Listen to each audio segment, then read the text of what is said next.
Only the jury knew as the moment arrived the verdict in the O.J. Simpson case. We, the jury, in the above entitled action, find the defendant, Orenthal James Simpson, not guilty of the crime of murder in violation of... Simpson, home tonight, a free man. From NBC News, this is NBC Nightly News with Tom Brokaw. Good evening. By now, the news is well known, but many questions remain. How did the jury decide that O.J. Simpson was not guilty on all counts? And as he celebrates at his home tonight, what is the future for this most famous murder defendant ever now that he's free? What of his children? Can the Goldman family find the justice they're seeking in a civil suit against Simpson? The verdict is in, but the story is not over. Tonight, NBC's David Bloom on this remarkable day, and Maria Shriver, who is just outside the O.J. Simpson estate in Brentwood, where a party is underway. We'll be talking to Maria shortly, but we begin with David Bloom, who has covered the trial from the beginning. Tom, O.J. Simpson walked into Judge Lancito's courtroom this morning, uncertain as to whether he would spend much of the rest of his life in prison or go free. Our four-person juror number one. O.J. Simpson stared toward the jury. Defense attorney Johnny Cochran clasped his hands as if in prayer. And Robert Kardashian, Simpson's longtime friend and lawyer, looked toward the heavens. Then Simpson stood to face the mostly black jury as the verdicts were read. We, the jury, in the above entitled action, find the defendant, Orenthal James Simpson, not guilty of the crime of murder in violation of Penal Code Section 187A, a felony upon Nicole Brown Simpson, a human being, as charged in count 1 of the information. Superior Court of the From the family of murder victim Ronald Goldman, sobs of disbelief. Count 2, is this your verdict? Jury number 12. Sister Kim Goldman weeping uncontrollably, embraced by her father Fred, even as O.J. Simpson's family, a few feet away, rejoiced. Simpson's daughter Arnell smiling, his son Jason slumped in tears. The defense team gathered as if in a victory huddle. Fred Goldman stunned, shaken. Prosecutors stone-faced, as Simpson mouthed a thank you to the jury and clenched his fist in triumph, a free man after 474 days behind bars. All right, the defendant having been acquitted of both charges, he is ordered transported to an appropriate sheriff's facility and released forthwith. 20 minutes later, Simpson was back at the jail to retrieve his belongings, and then, in a scene eerily reminiscent of last year's low-speed Bronco chase, Simpson, this time in a white minivan, but again pursued by news helicopters, arrived home at his Rockingham estate, where he was embraced by A.C. Collins, Simpson's best friend, who'd been behind the wheel of the Bronco 16 months before.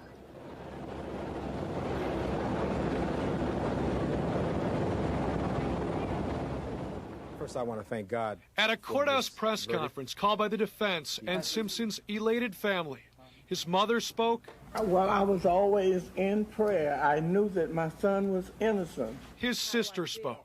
And I tell you, I just feel like standing on top of this table and dancing a jig. And I just want to thank you guys. And eldest son Jason read a statement from his father. I'm relieved that this part of the incredible nightmare that occurred on June 12, 1994 is over. My first obligation is to my young children, who will be raised the way that Nicole and I had always planned. But when things have settled a bit, I will pursue, as my primary goal in life, the killer or killers who slaughtered Nicole and Mr. Goldman. They are out there somewhere. Whatever it takes to identify them and bring them in, I'll provide somehow. Defense attorney Johnny Cochran, who'd compared former Detective Mark Furman to Adolf Hitler, and who'd asked jurors to strike a blow against racism and police corruption, defended his tactics. This stuff about playing a race card is preposterous. It would malpractice if a man has racist views in a case and a lawyer doesn't pursue that. But prosecutors were aghast. Los Angeles District Attorney Gil Garcetti, his confidence gone, his voice wavering. This was an emotional trial, and apparently their decision was based on emotion. That overcame the reason. A subdued Marcia Clark. Please don't let this make you lose faith in our system. And accepting Christopher Darden. But I'm not bitter, and I'm not angry. It was too much for the emotionally racked Darden to take. He left the room shortly before Fred Goldman spoke. This prosecution team didn't lose today. I deeply believe that this country lost today. Justice was not served.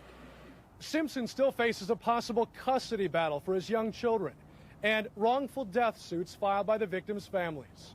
But tonight, they were celebrating at his Rockingham estate, truth and justice being in the eyes of the beholder. David Bloom, NBC News, Los Angeles.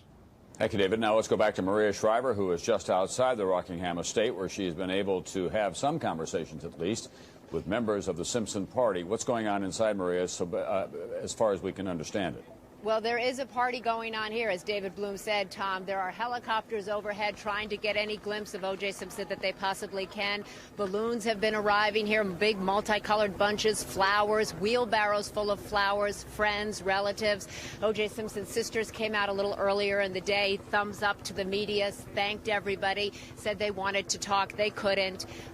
You see a lot of jubilation going here, a very different situation than you saw at the DA's office. And Larry Schiller told me that O.J. Simpson would talk to the media in a couple of days. Right now, he wanted to get some rest, see his friends, see his family. Tom? All right. Thanks very much, Maria Shriver. There's also one report that he will be going on to Cabo San Lucas, which is on the tip of the Yucatan Peninsula of Mexico.